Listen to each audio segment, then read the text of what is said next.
guys. Good morning mga idol. So ayan, maulan ang ating panahon ngayon. Maulan na umaga sa inyong lahat. Kumusta naman kayo? As I said kahapon, ayan, babalik ako. At heto na nga ako guys. Ang aga naman yan. Ang aga mo Mars, nagpapaulan. Oo naman. Papaulan ka dyan, sukal dyan, mamay may ahas dyan, magbota ka. Ang sipag mo eh. So ayan, nakita ko yung aking kumare. Nangunguha ng dahon ng saging. At nanghingi rin siya ng dahon sa amin. Actually maraming dahon sa amin, hindi naman namin gaano nga ginagamit yan mga idol. So binibigay lang namin sa kanya. So ayan, ayun ay araw ng Sabado, December 28. Ayan, malapit na ang New Year mga idol. So ayan, Happy New Year po sa ating lahat. At ayan, sana maging payapa ang darating na taon. At syempre sana maging maganda para sa ating lahat. So ayan, see you later.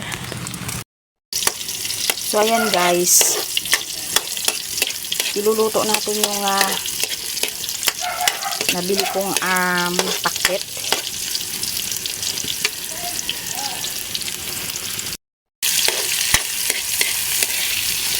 Ang sasawag na natin yung giniling. So marami pa akong natirang munggo. Nagprito na rin ako ng manok para sa mga bata. So puro gulay kami ngayon. So nilagay na natin yung giniling.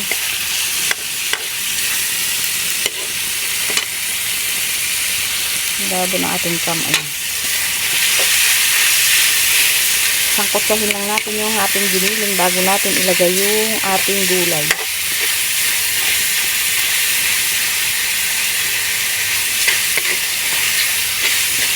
So parang ginisang pakbit lang ito guys. Kasi hindi ako maglalagay ng bagoong.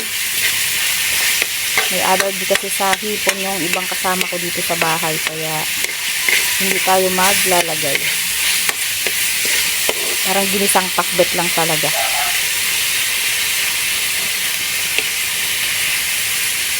Guys, naglagay na tayo ng asin.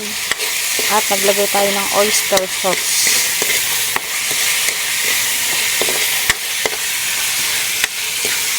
Ang bango eh. Bango ng niluluto natin mga idol. So pwede na natin ihalo yung ating gulay.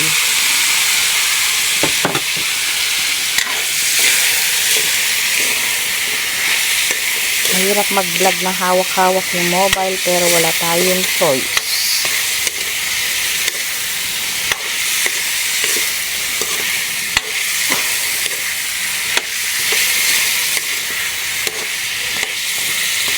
So ayan, nasangkot natin at tatakpan natin para alam mo yun, maluto siya.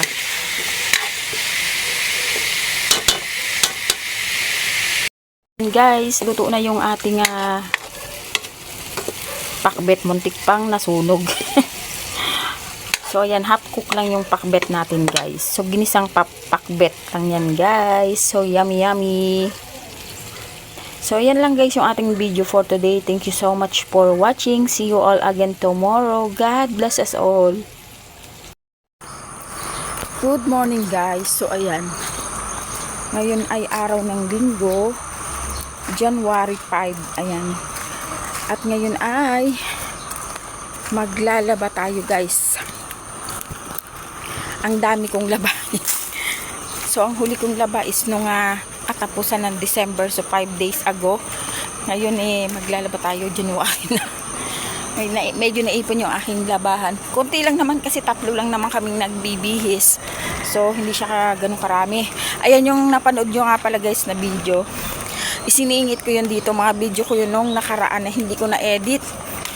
Nag-edit ako, naiwan siya. Naiwan, so isiningit ko lang siya dito. So ngayon ay panibagong araw na naman mga idol. Yan, kumusta kayong lahat? Ayan, happy Sunday everyone. At syempre, always pray tayo. Dasal lang lagi guys. Kailangan natin yung guidance from the Lord.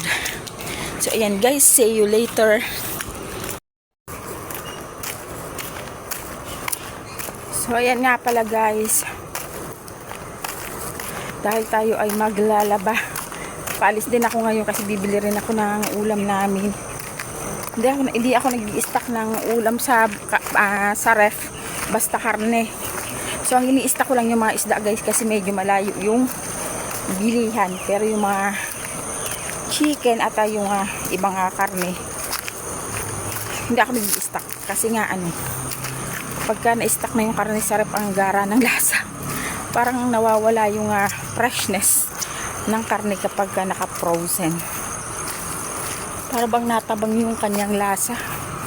Kasi yung ating view. So, yan. Tayo ay gumawa muna ng ating mga dapat gawin for today's video. So, yan guys. Tapos na tayo maglaba.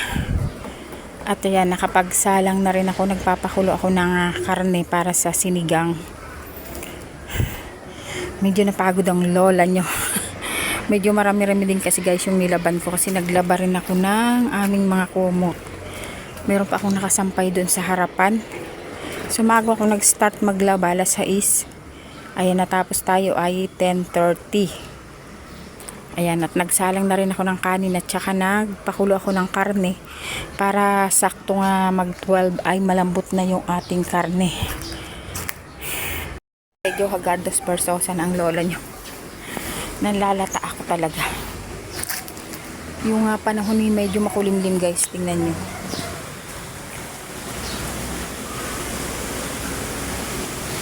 So kulimlim siya guys. Medyo parang uulan pero sana wag umulan kasi nga hindi tayo makakatuyo mga idol. Okay lang na kulimlim tapos ganyan mahangin, makakatuyo, pero pag umulan hindi talaga tayo makakatuyo guys. So ngayon mamimitas tayo ng green chili para sa ating sinigang. Masarap yung maraming green chili sa sinigang.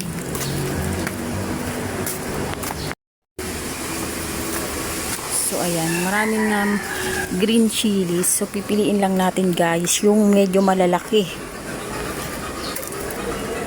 So ito, ang dami naman, isa lang yung bunga niya ngayon pero marami siyang bulaklak. So pipitasin na natin yung kanyang bunga. Itong isa wala.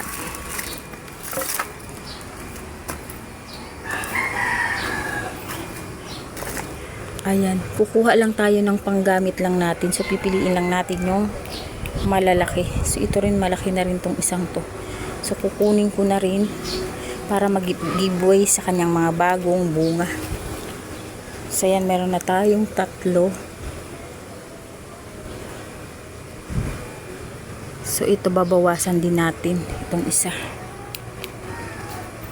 So ang kailangan ko ay mga 5 piraso. So yan, napitas na tayo ng 5 piraso. So mayroon na tayong panglagay sa ating sinigang mga idol.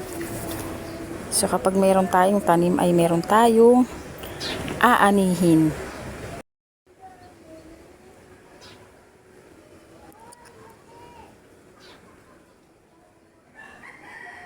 Ng mga alaga ko guys, ginagawa nilang tulugan yung sirang sopa. Tingnan nyo lang.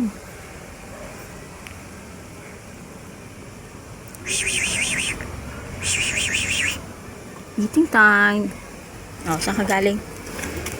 Saan ka galing? Ha? Saan ka galing kuya? Kuya, ka? Saan ka galing?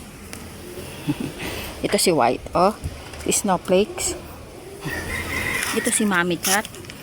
At yan naman ay si ano nga pangalan mo? Kalimutan ko. Ito si Athena. Ito naman, sino ka? Nakalimutan ko yung pangalan mo.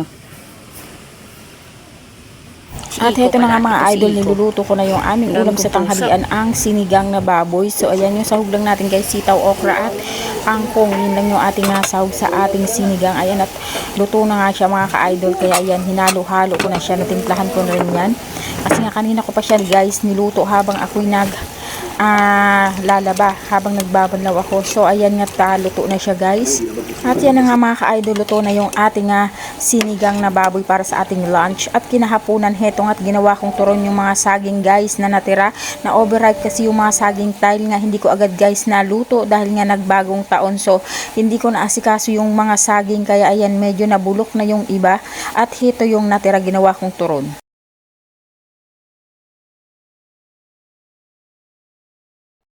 Tuyo na yung sinampay natin, kaya kukunin na natin. At heto na nga mga ka-idol, at kinukuha ko na yung aming mga sinampay. At ayan nga, bumaling sa kabila yung aking sampayan mga ka-idol. So ayan, minamadali ko na yung pagkuha niyan dahil liligpitin ko pa yan guys. Itutupi ko yan habang ako'y nagluluto ng hapunan, ay liligpitin ko naman yan mga ka-idol dahil nga ayaw ko nang may mga nakakalat na tupiin. Ang hirap-hirap guys kapag nakakalat yung mga tupiin. At heto nga, niluluto ko na yung turon. Ito nga yung unang batch ay atin ang niluluto mga ka-idol. So yan nga pala guys, ay lalagyan natin ng toppings. Ang ilalagyan nating toppings ay condensed milk, kasi hindi ko yan guys nilagyan ng sugar para malagyan natin ng condensed milk. At heto na nga mga ka-idol, nakaluto na tayo. At ayan, nilagyan nga natin ng condensed milk. Actually guys, masarap talaga siya guys.